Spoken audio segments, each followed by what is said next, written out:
Okay, we're good. So, hey everyone. All right, so let's get started.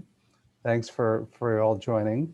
A few, as you saw on the agenda, once again, we've now gone to bi-monthly, so it seems a little odd. Been a while since we've all met, but I threw a few topics on the agenda, but also room for additional, to talk about additional things that people want to bring up, either new ideas or other topic, or revisit something we've already talked about.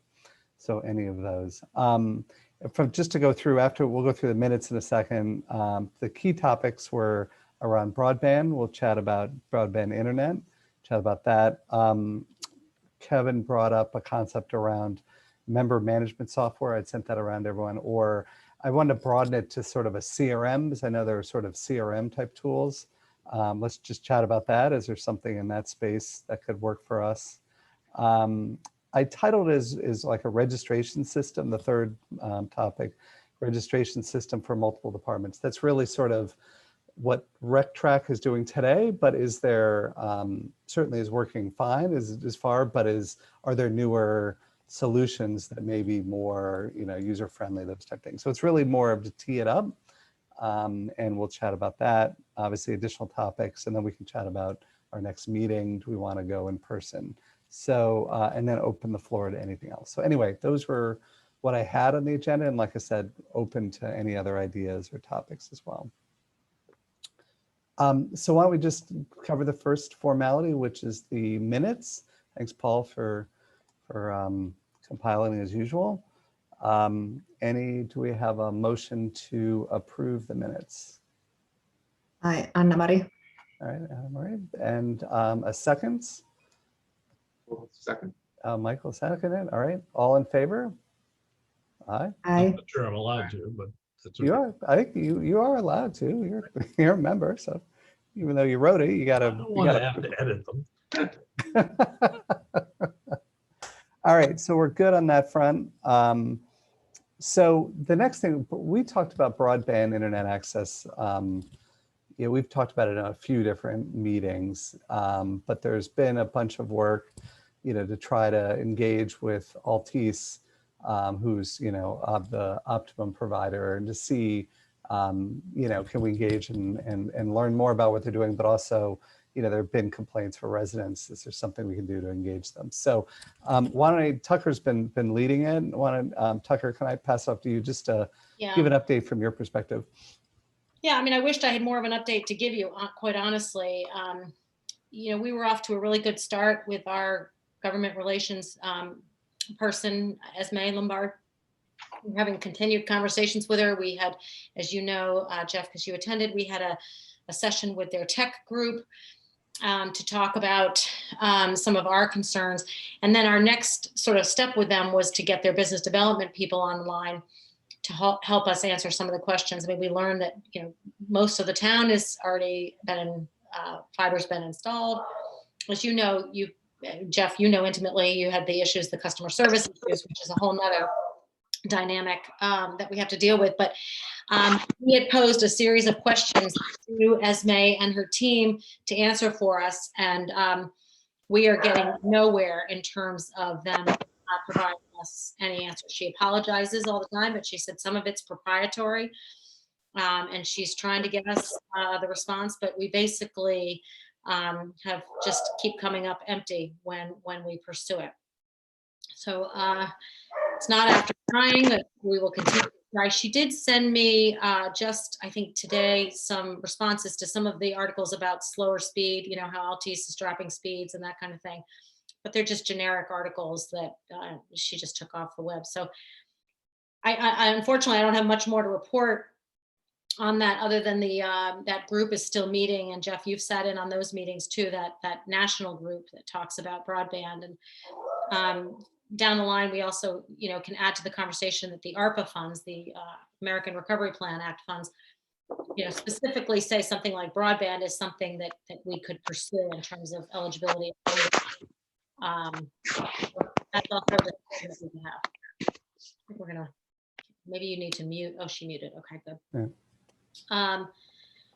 So, and Jeff, I try to copy you on all those emails that I have with her, and you've seen her responses. And she said, "Oh, well, I keep telling her, we're having a meeting tomorrow night. I'd love to have some answers." And she promises me she'll get the answers to me, and we don't have it.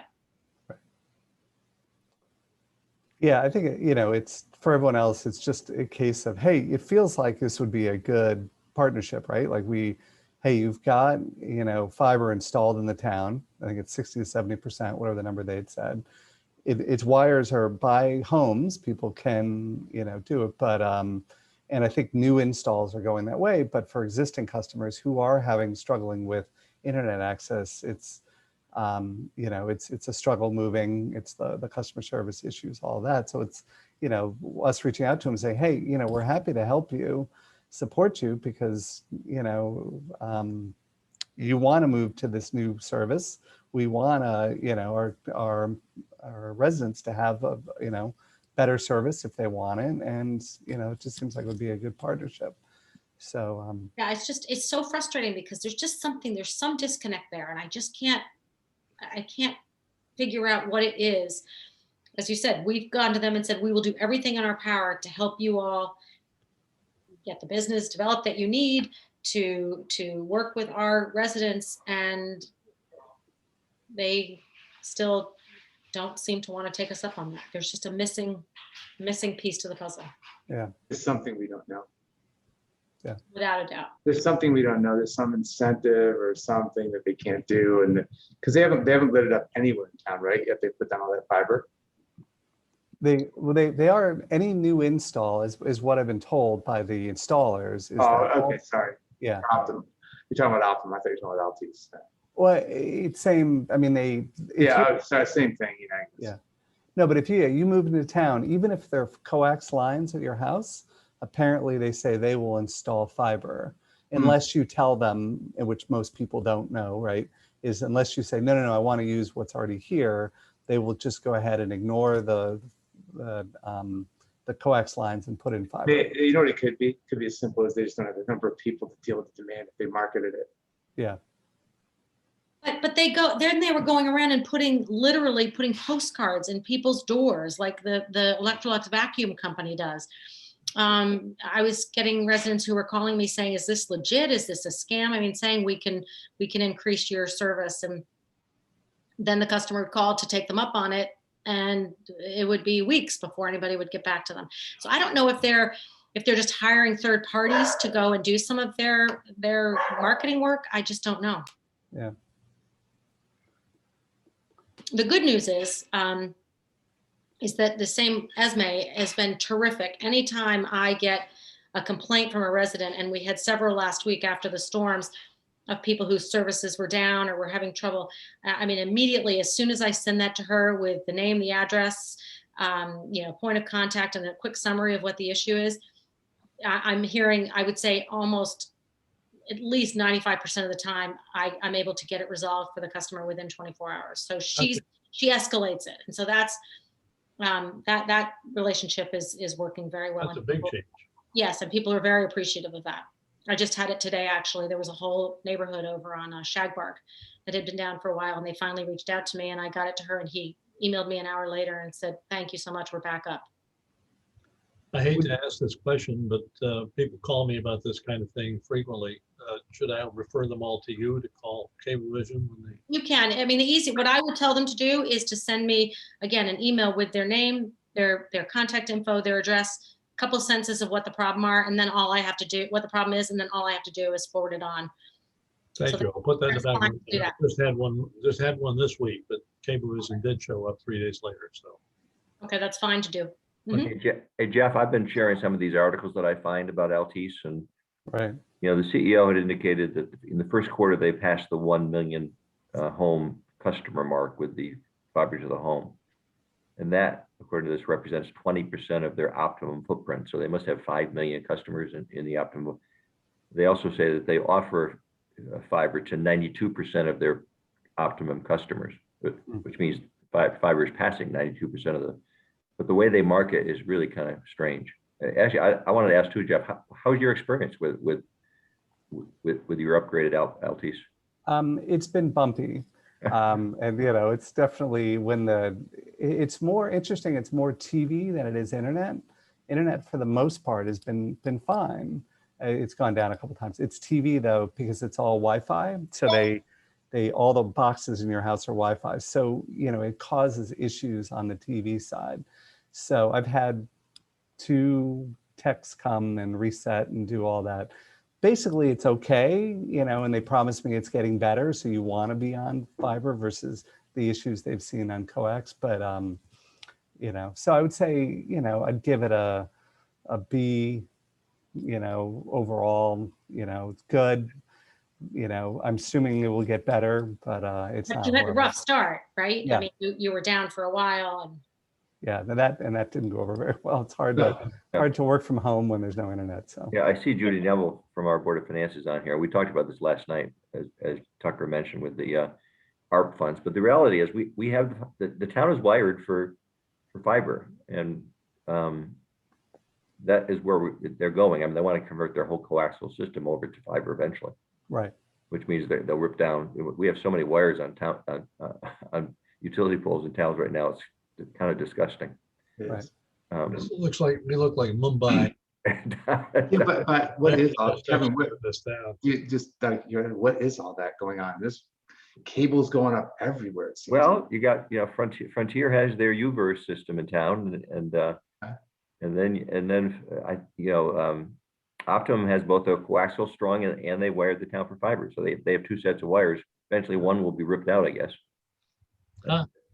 But if Frontier's, are they going to offer fiber to the home? Or not? Frontier only has 45%. When we met with Frontier a few years ago, they bought the AT&T UVerse franchise in Connecticut. But they're a terrible bundler of content, and they I mean, some people have it and they find it to be fine, but they don't have we've talked to Frontier, remember, Tucker, and they indicated they don't have any expansion plans in our area. yeah. Whereas Can't afford it. well, but then no, as part of their coming out of bankruptcy, they made some over in Orange, Connecticut and stuff. They're doing some expansions with fiber, you know, so it's kind of spotty in terms of what their strategy is.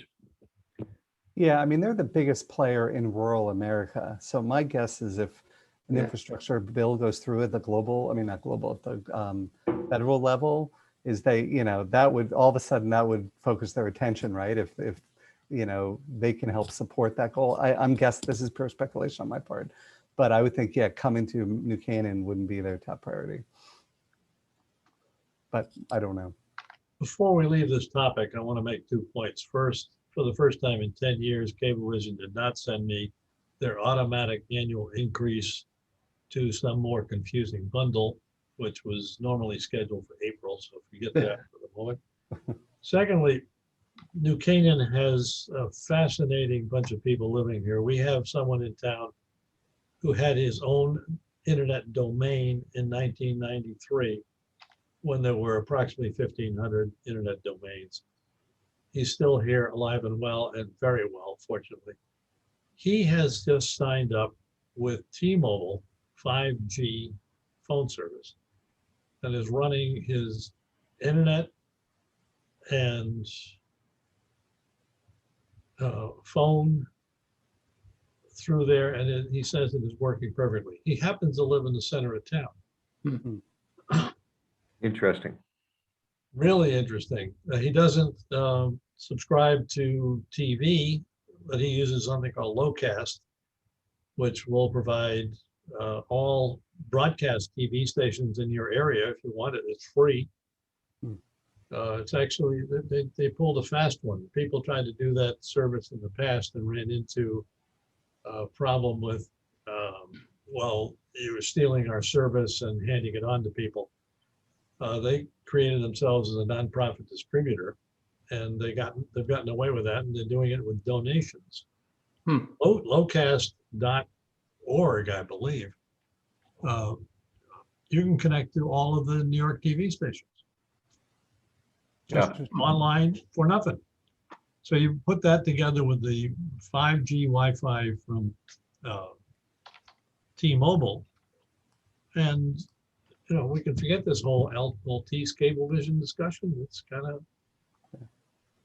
interesting because, I mean, they're both trying to do the same thing when you boil it down. Well, that's clearly what Verizon and AT&T are trying to do with 5G to be internet Wi-Fi providers. Mobile seems more mobile. They seem more mobile. Oriented, yeah, Yeah, more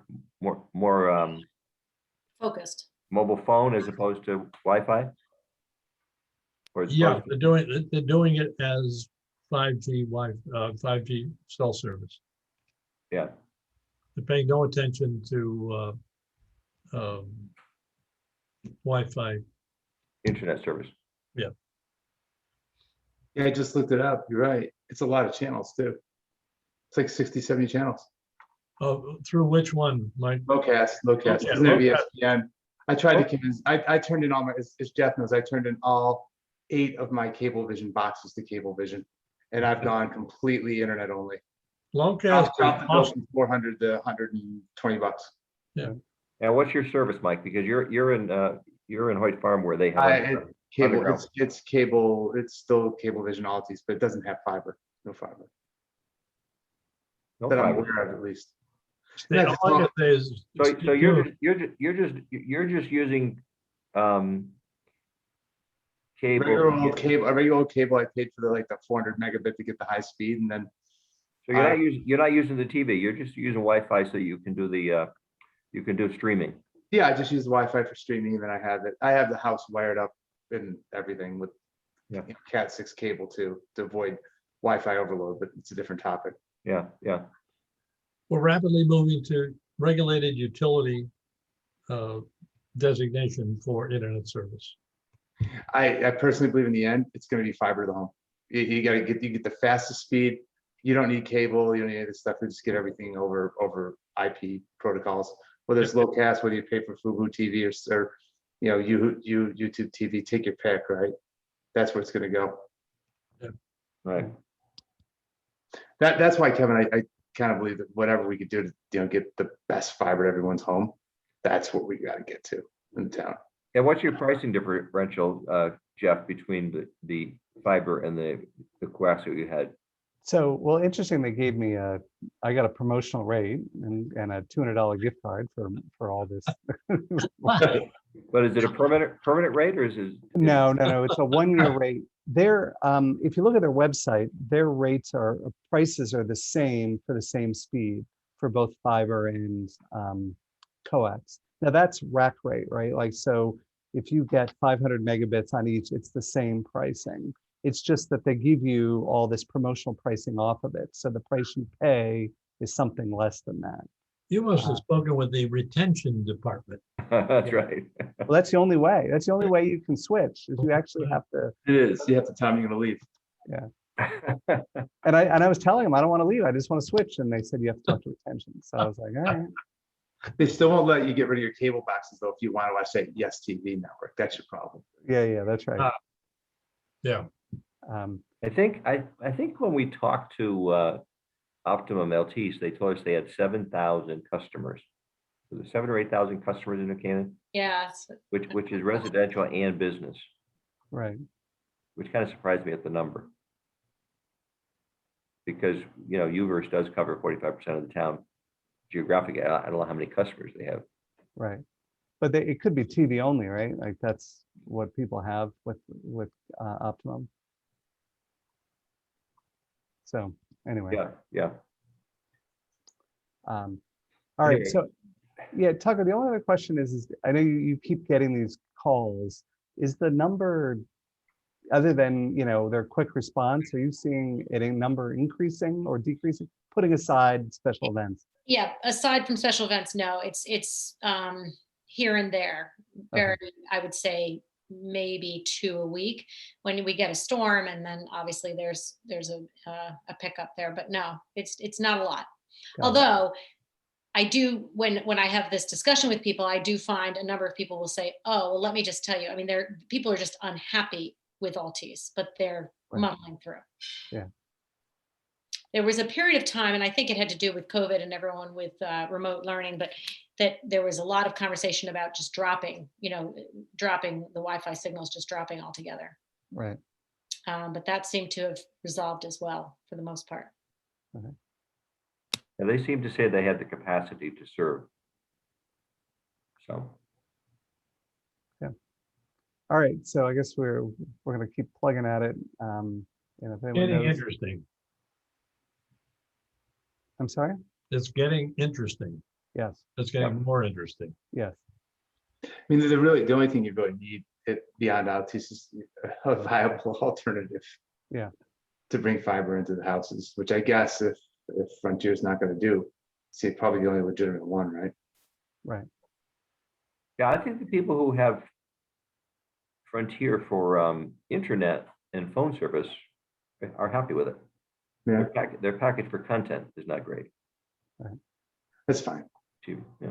You can buy like Paul said, you can buy it separately. But does Frontier bring fiber to the house right now? I don't have it. It's not available to me. Well, they have. Or is it DSL? 20% of town wired for fiber, and that's the whole point too. I mean, bringing it to the house, and then whether or not you step down to the existing coaxial cable in the house as opposed to bringing it fiber. You probably have fiber directly into your house internally as well.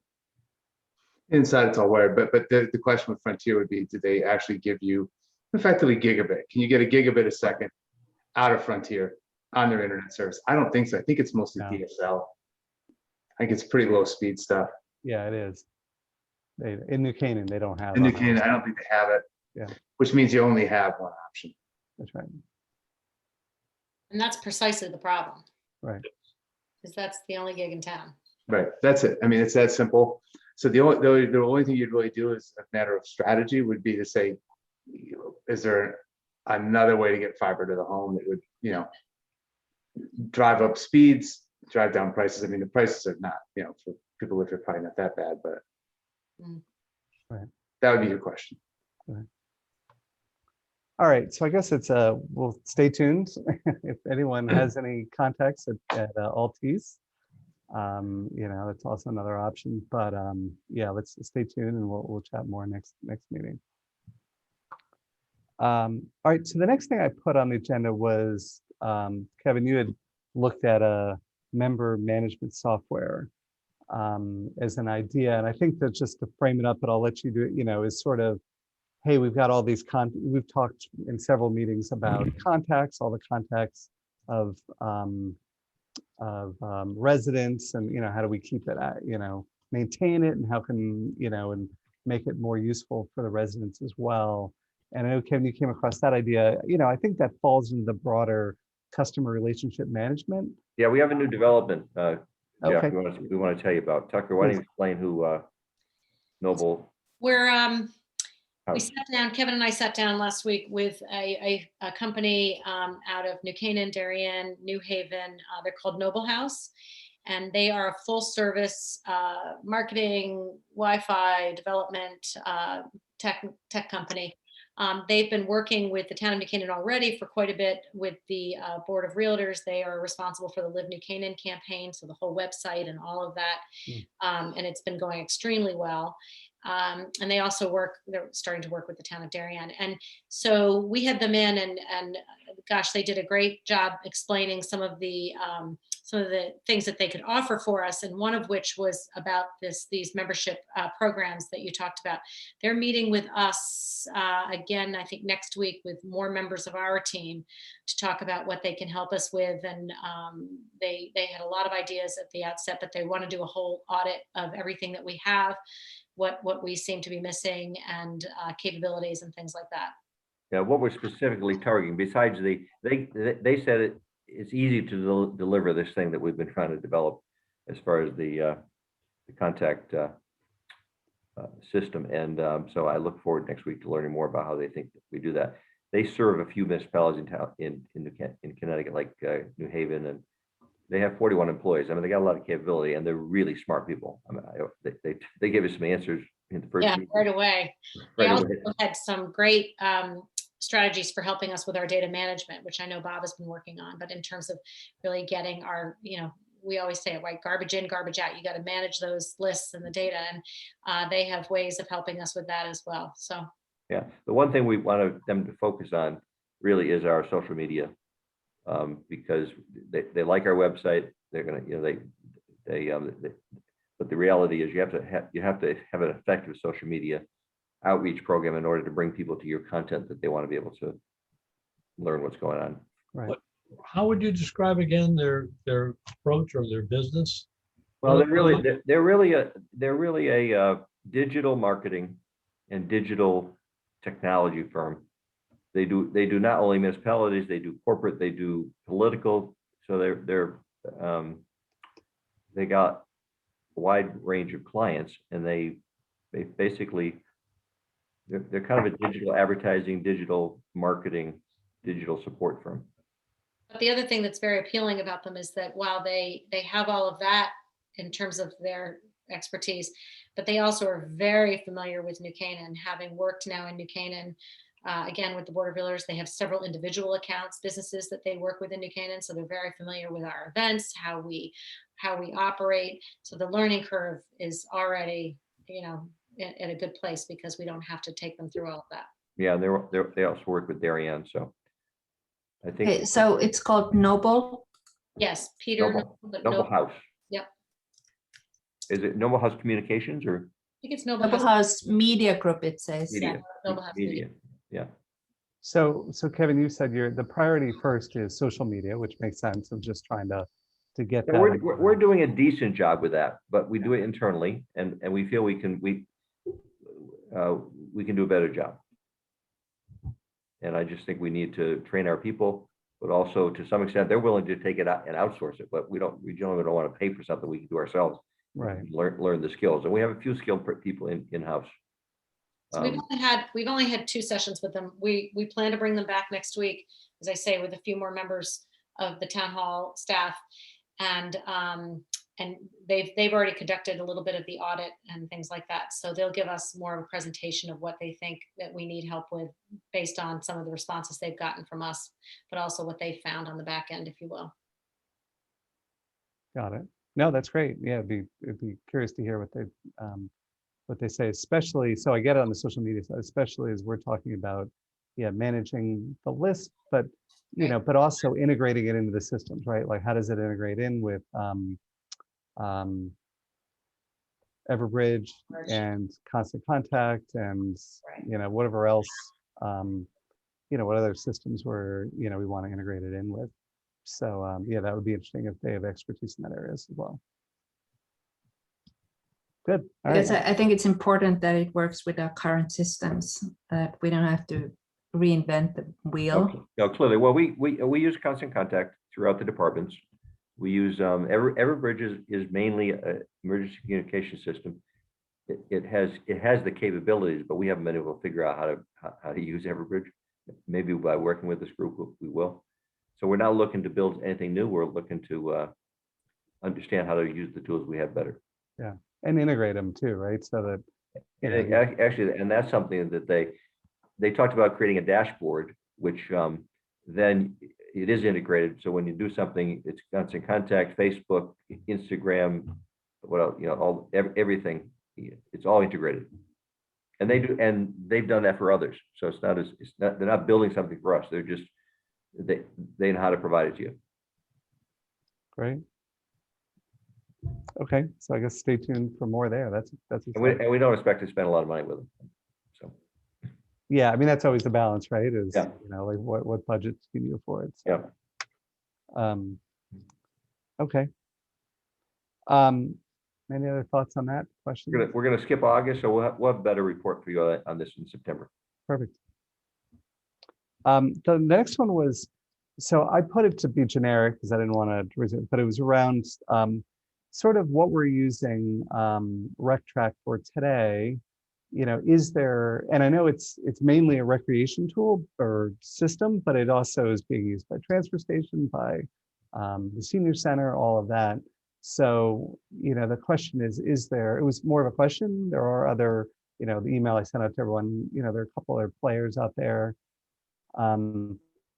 you know, it does look like potentially there's other players with, more updated user experience and so forth. So it was more of a question to say, hey, is this something, we should look at, just because it may create it, and maybe that opens up back to the Noble House Media discussion of maybe that opens up for our ability to use more different uses into the same, all of that. So that was really the topic. I made it broad because I didn't want it to be this is a discussion about Parks and Rec, because that's only one Parks Department, that's only one group using it, right? But so I wanted to first tee it up and then say, all right, if it is interesting, how we should proceed. Actually, Bob, I'd be curious, because you were involved with the transfer station renewals, right? That went Mhm. through Rec Track. And so did the Waveney, what do you call it, the family fourth passes. They went through there too, is that right? Right. So I know, I mean, my personal experience updating my transfer pass was, it worked, it was fine. It's just, it's a little bit of a clunky experience, right? You're entering in your address like 3 times and that kind of stuff, so. Yeah, it's a little bit clunky, but it's the best we've got to work with. We Right. tried to piggyback with the parking department and their software, but the vendor doesn't have the capability to work with us. And the main reason why you have to put the information in there a couple of times is normally they give a username and a password to everyone. And you're going to be using it for our purposes once a year. Right. You could just imagine what you'd go through the second year trying to get the username and password. So we have it listed as a guest. And by having it listed as a guest, at least you're going to remember your name and address Right. without having to look it up. So that's why we're doing it. It's a little bit smoother this year than last year because some people are familiar with it. We're not requiring people to send their car registrations in if they have not changed their car. We've just reconciled about the first 16 days through June 30th. We had 1,053 passes sold. And that compared with a 16-day period in August last year when we went live with 526 that were registered. So it's gone much smoother. The passes have gone out there. The goal is to try to do this even more efficiently. What would work better? If you went on there and it pre-populated with your information that you've already given us. What would work better is if we didn't have to issue the sticker, and if somehow we could mount a camera at the entrance there so it would take a picture of your license plate. Right. But it's clunky, but it's working, and it's better than going down there and writing on a yellow piece of paper all the information. And from an audit perspective, it's getting us something electronically that we know the money that's coming in and what we have here. Got it. So it works. I mean, that's the good Yeah. news, right? Yeah. So the question is, should we look at what's new and better? And maybe that Yeah. opens up some other doors. So that's just the Yeah. question I'm posing. Once in a while, I go on to another town's website. I've gone on a couple of California towns and looked through their parking and all. And I haven't found anything that is more efficient than ours, other than a few of them use large parking lot companies, and they have their own software. Got it. I told my son at Google that, this would be a great product to sell to municipalities, this type of product, because it's the same thing at all of these towns of our size. Right. So I don't know if I sent a couple of links. There was another one. I forgot what the name was. but it did look like it was, a more updated, robust user Yeah. experience. Now, I don't know if it has, the way it's set up, because I know that we sort of did everything you just described, Bob, like a little bit of finagling in order to be used Yeah. by other groups that are not Parks and Rec related. But anyway, so let me just open it, is it a something we should consider, explore further, or, if it ain't broke, don't fix it. Let's, focus our energy elsewhere. Well, From- just Go ahead, my Kevin. view would be we go out and look, see what's in the marketplace. Yeah. Also, I don't know whether RecTrack has upgraded themselves in the past decade or last 5 years, or we did discover some of these packages we have. They never, they may have been the leader in the beginning, but then they don't upgrade, and if someone else comes out and has a better mousetrap, so. Exactly. And for example, there's one item we tried to fix right if you go to the header, it shows $120 there. And that concerns people at first. You're talking $75 or $45. And we've got to fix into RecTrack. Why it's broken, we don't know.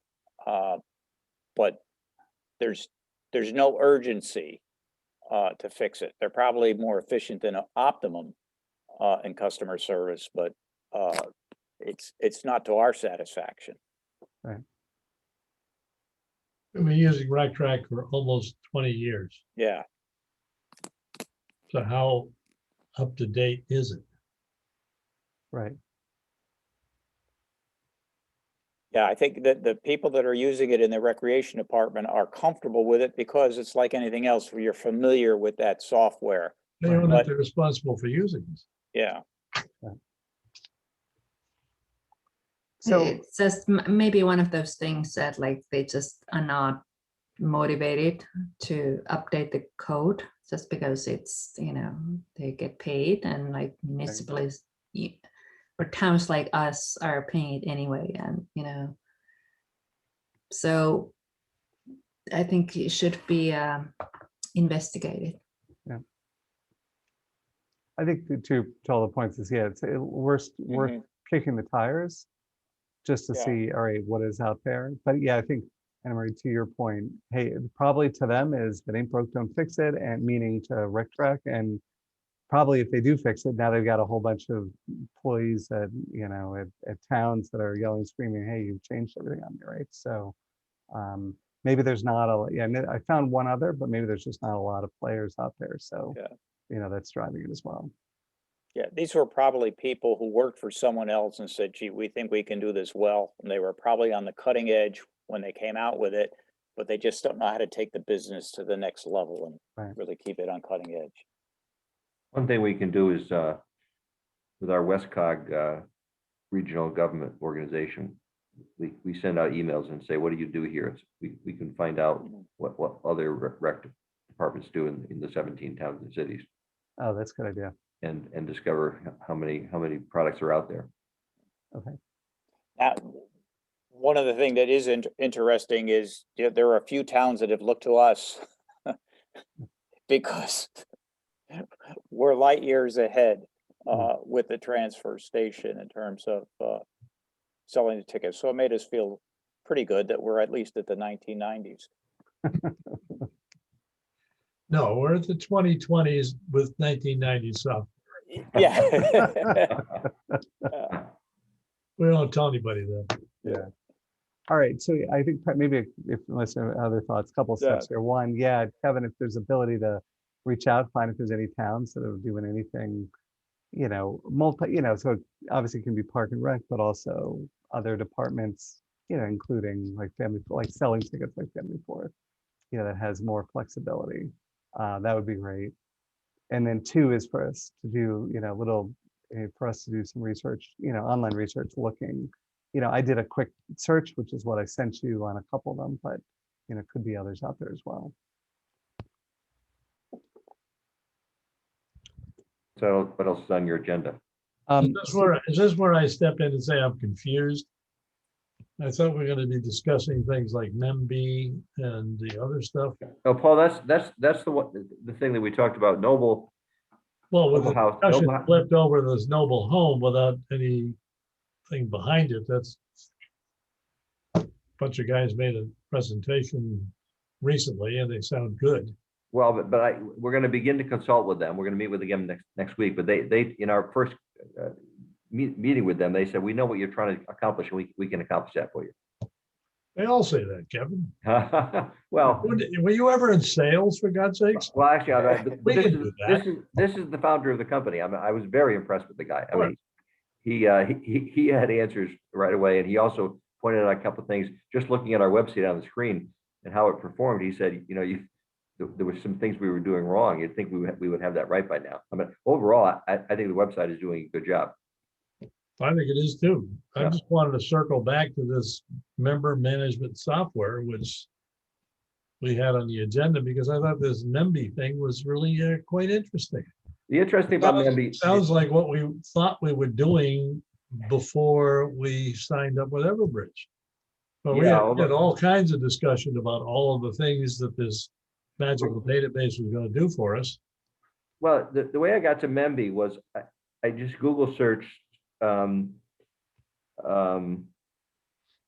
membership connected to constant contact. I figure somebody must have connected a membership database to Constant Contact, and lo and behold, there's several products out there. Memby was attractive for the reason that its pricing is crazily cheap, Yes. and its website is fantastic. So they know how to, but it seems to be a Canadian-based company. Yeah, it doesn't just seem to be. It is a Canadian base. It's the only outfit I've ever looked at that the bottom of their website says, oh, by the way, we'll be closed on Canada Day, June 21st. Yeah. Well, they're That's- also bilingual. okay. They're also bilingual, which, Yeah, we don't have they're much. doing business in New Zealand, so they obviously bilingual. My only concern about that, and that really seemed quite Don't impressive. they speak English in New Zealand? They have some clients in New Zealand, yeah. The interesting thing is that the largest client that they list on their website has exactly 3,000 what they call members. We're Yeah. looking at 7,000 plus Yeah. members. Yeah, and they said that would be no problem. So Chris Kaiser had some discussions with them by email. Mhm. And then they seem to get stopped by the fact that all their clients have a membership fee. And I said, well, why is that so key to everything? I mean, are they making money by charging the credit card sales for There'll be money in this somewhere because they avow that they're not taking a cut of the transaction. Exactly. So Oh. that's what didn't make a lot of sense. But they said they didn't think they would be right for us if we didn't charge a membership fee. That didn't make sense. I mean, all their tools they have, including, I mean, essentially the single sign-on, and because they can do membership individuals, they can also do organizations where you have, people appointed to operate the membership software for an organization. But they connect to both Constant Contact and MailChimp, and they have credit card facility to, so they have everything is there. Stripe. They have a clear working complete working relationship with Stripe, which that was quite interesting. Yeah. And we were prepared to pay a membership fee. Well, and they have a 30-day free trial. So Yeah. I was gonna, but then at the same time we were about to do that, we discovered we started having a conversation with Noble. So we asked, I should say, we asked Noble House to look at Memby and tell us what they think. There's a couple other ones, member data or something. But the price, again, what was attractive to me was the pricing. They charge you by the administrator, not by the number of members or the amount of data. There's no data cap. So, but your first administrator is $900, and each additional one is $700. So if we had 7 people in different departments who were charged with operating the system, it's less than $10,000 a year, and there's no cap on data, and there's no cap on additional charges. So. Can they just use the same login? Do you have to do they all have to have a different login? No, it's got capabilities to do exactly what we want to do. I think that's, again, but we didn't pursue it further because we wanted to have Noble House who Mhm. said we get what you're trying to do. It's being done by others, but we'll look at Memby. It's kind of surprising they didn't know about Memby. Memby looks like a relatively small but global company, that, but doesn't do organizations with 25,000 members. They do small members. Okay, I'm sorry, I need the excuse. I need to run to the other Zoom meeting, so, Okay. yeah, sorry. Bye-bye. Okay. You're missing the good part of this discussion. Yeah. I know. Let's do it. It's like, I'll try to, it will coincide with this, so I'll try to do some, work something else, but it's like every Wednesday at this time. Mm. Okay, All right, thanks, I'll Henry. talk to you later. Okay. Bye. Yeah, I really think that this MEMB thing is well worth. I was impressed with the number of issues that they address and aspects of the process that they seem to have dealt with in the past. Yeah. And I'm, Well, Paul, I'm we- just curious to pin down Bob and ask, what do you think the process would be to move to an outfit like that? Well, again, For all the work that you've done, it sounds like they could supplant that just by making it a simple single sign-on process available to all people that we're trying to reach. yeah, it's pretty easy these days. If you tell somebody your membership, your user ID is going to be your email address. Yeah. And then you self-provision your password. Yeah. And that system is designed to do that. So anyway, Paul, we will pursue this, but we're going to do it in conjunction with Noble House first. I was particularly impressed by the audit capability, which they attach notes to an individual member's file whenever there's a change to that member's profile, which I Right, think is a very right. impressive way of doing it. Yeah, I'm from a database management point of view, I thought that was a difficult thing to deal with, but they must be very clever if they figured out how to do that. yeah, Because you could have 10 for one customer and 0 for the great majority of all the others. yeah. When you look at Constant Contact is ease of use.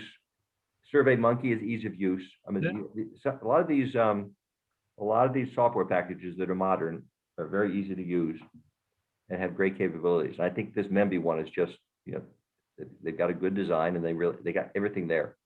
We will come back. We will work on this before your September meeting. Hopefully we're going to get there because this is my most frustrating project to not get there. Bob Okay. keeps on saying Google should, make a product here. I think the product is out there. We just have to use it. Google can't get out of its own way. For God's sake. They've got let 1,000 flowers bloom and then got nobody watering the flowers. I have no idea what the devil that company does. They make massive amounts of money by running an email and search service, and everything else is just a whim. I mean, it's amazing. Never mind. That's just a personal opinion. So, all right. So yeah, so it looks like we'll have a lot of update in. Yeah, I'm going to put on in a minute that we're going to address this in September. Yeah, Paul, we'll be happy to include you in the trial with this. Sure. Yeah. I'll be very happy to get involved in that. Sure. Yeah. Okay. So I was really open to additional topics if anyone had any. There was one that we brought up in the past, which was for accounts payable, was the like to send invoices and so forth Oh, yeah. online. Any update on that? Is there anything that we can help out with? You mean the digital invoicing? Right, and payment and electronic payments. Well, that is our CFO's critical objective for the year, so he better get going on it. I think we bought the additional Munis package to do that. And it's, the state of Connecticut does it, the city of New Haven does it. It's not something that can't be done. We want to move forward with it. Is there anything we can do to help? Probably, I'll find out. Okay. Yeah, I mean, we're happy to advise in any way. That's our role, right? So We can apply pressure by asking questions yeah, Yeah, where that's useful. yeah, exactly.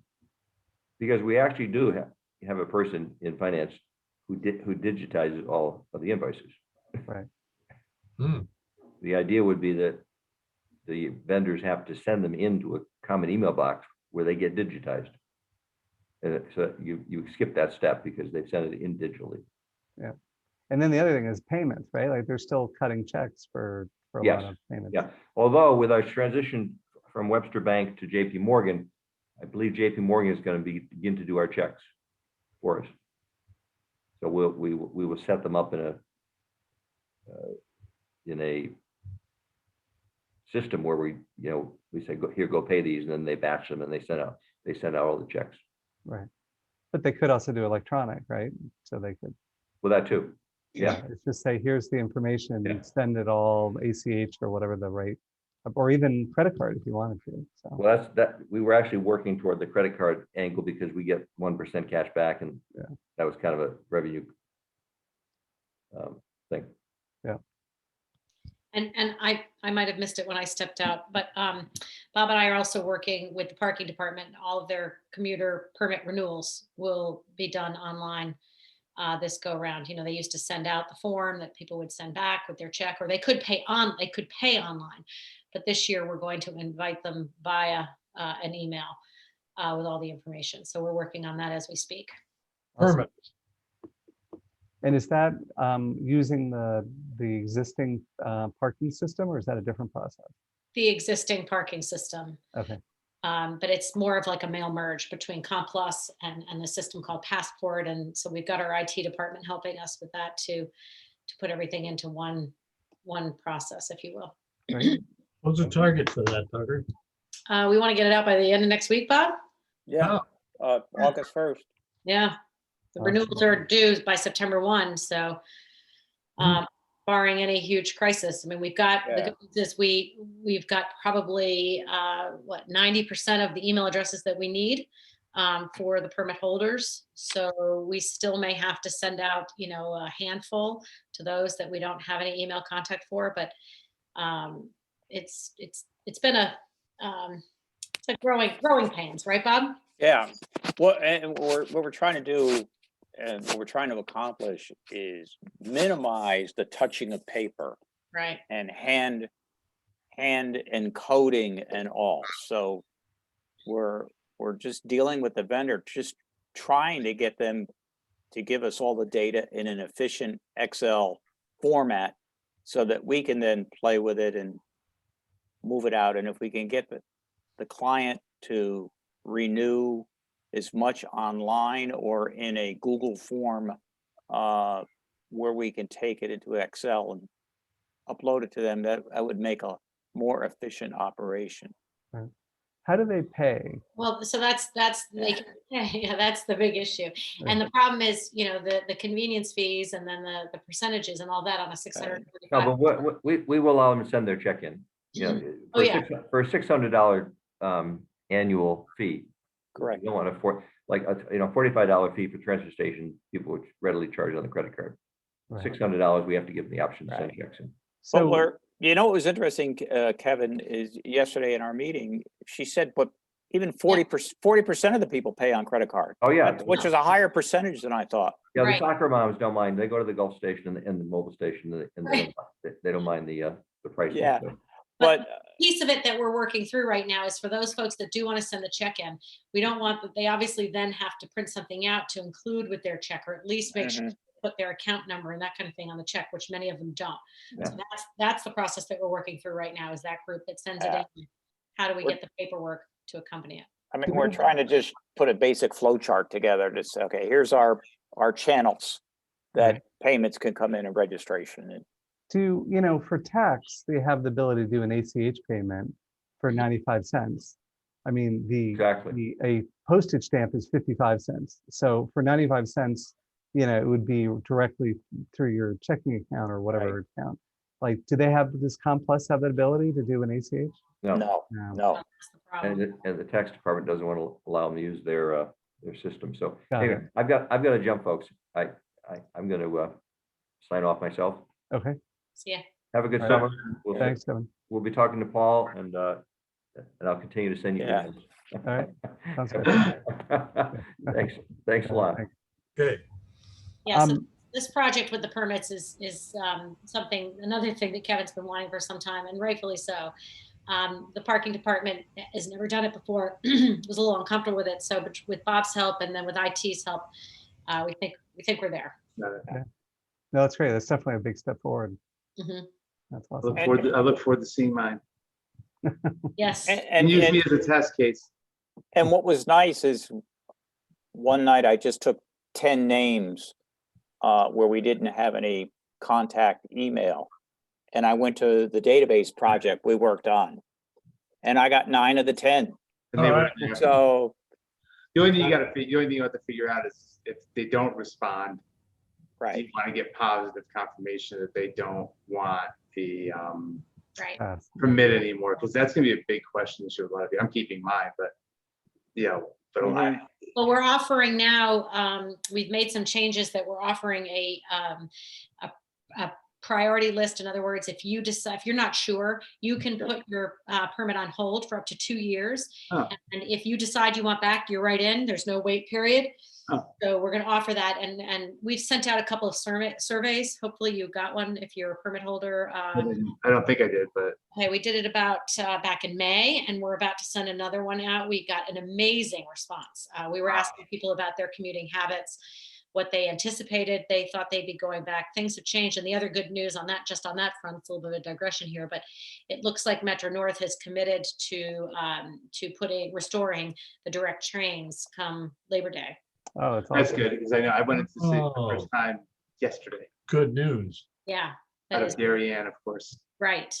Although, a lot of people from New Canaan last weekend lost their cars in Darien from those floods. We had 6 cars that were totaled. Wow. Really? They were Where? underwater. I parked in that parking lot. I saw it. It was like a Right? mud pit. It was unbelievable. They've been having more problems there with heavy rainstorms. I went down there one day. I couldn't believe the water in that parking lot. Yeah. Which one? The big one along right by the train station? Yeah. No, There was no, a not pay the lot. one, that one below by the trestle on the Yeah. other side. By the park with the pond. Right, by Tilly Yeah. Pond.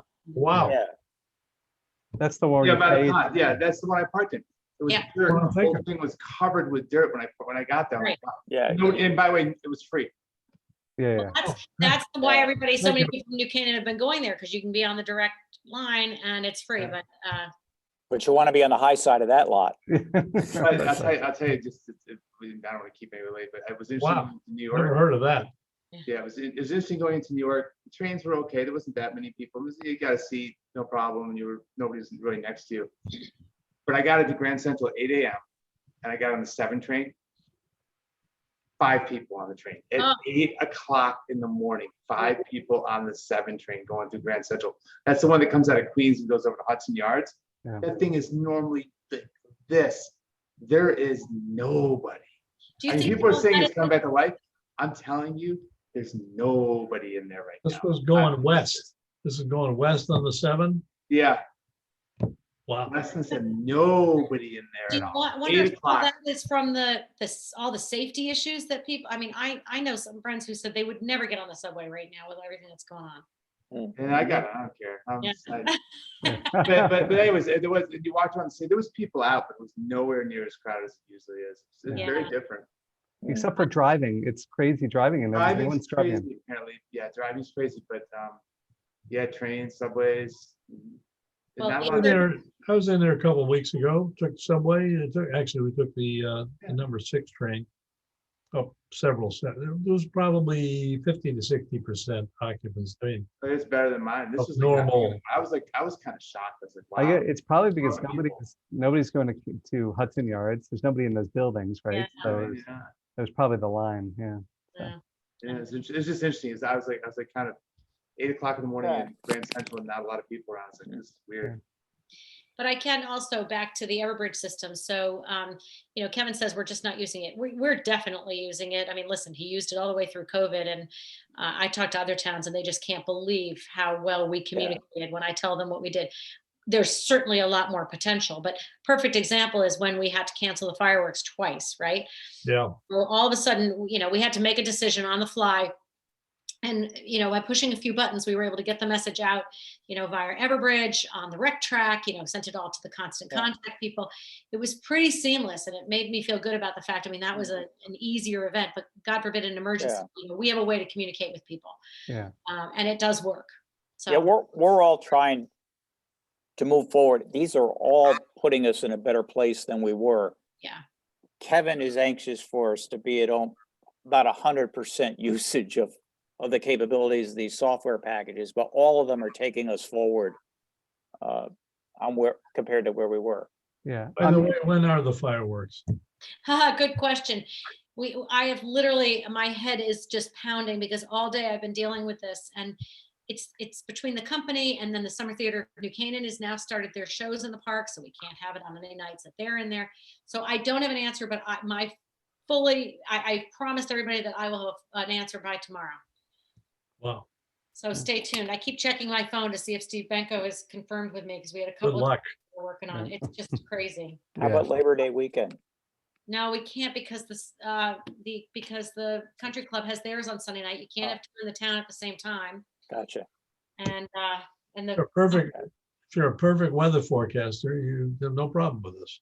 Yeah.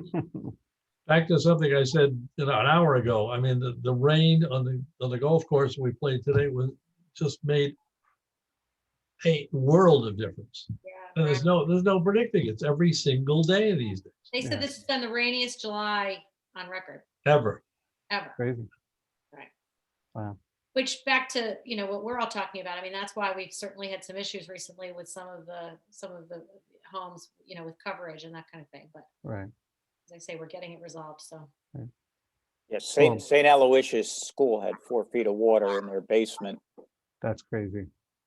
lost the boilers, I think. Wow. Yeah, they lost the boilers. And those boilers in the school heat the church also.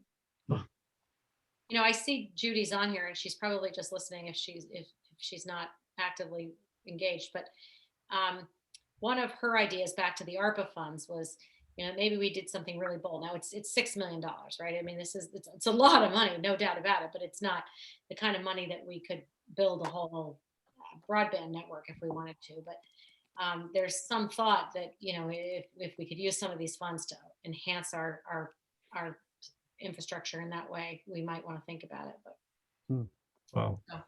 Very cool. got a long way to go. Times Uh, changing. So, all right. Good discussion. Thanks, Okay, what are everyone. we doing about item number 6? So the question is our next meeting, September 8th. Do we want to do in person or another Zoom meeting? Tucker, before we say, Yeah, we're fully back. are most coming back, or what's sort of the other committees doing? They're starting. Board of Selectmen, Town Council, and Board of Finance are all back in person. Some of the other commissions are coming back in person, all up to the group. We were able to accommodate hybrid, fully remote, whatever. You guys never got a lot of people coming to your meetings in terms of audience. Right. So if it's easier for you to keep doing it this way, and if Mike's traveling or whatever, that's fine too. There are new rules set out by the governor through the end of next April. In other words, if you take a vote, votes have to be done by roll call now. If it is a hybrid and some people are present, some people are by Zoom, you have to note who's there in person and who's by Zoom. So it's really a personal preference for you all. Again, if you were a Parks and Rec or Planning and Zoning where a ton of people come for comment, I would say it's probably easier to do it in person, but it's completely up to you. Got it. And if we do it in person, but we have some members, we do a hybrid where some members are remote, That's do fine. we have to open it up to public to be remote, or it's only in person for them?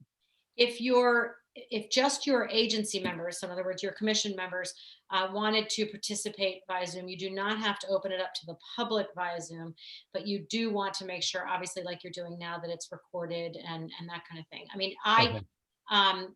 I would say that that if you have some people in person and some people via Zoom, that it's always a good idea if you want to engage the public, or at least full transparency and let the public have a link, but you don't have to give them any speaking capabilities or anything like that. They can email you any questions and Got it. and you will be getting, Jeff, one of the things I've been working on the last couple of weeks is we're putting out a memo to explain all of the rules that accompany each one of these scenarios and telling you what to do. There's new things now, like you have to post the agenda 48 hours ahead and Right. things like that. So we'll get you a memo that will explain it all. We're trying to make it very user friendly.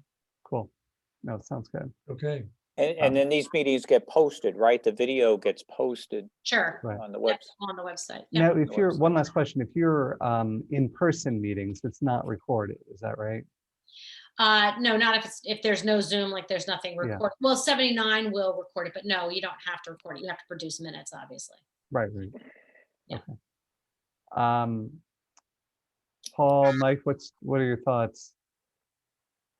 I would go for in person if anybody wanted to, but I'm happy to show up in person.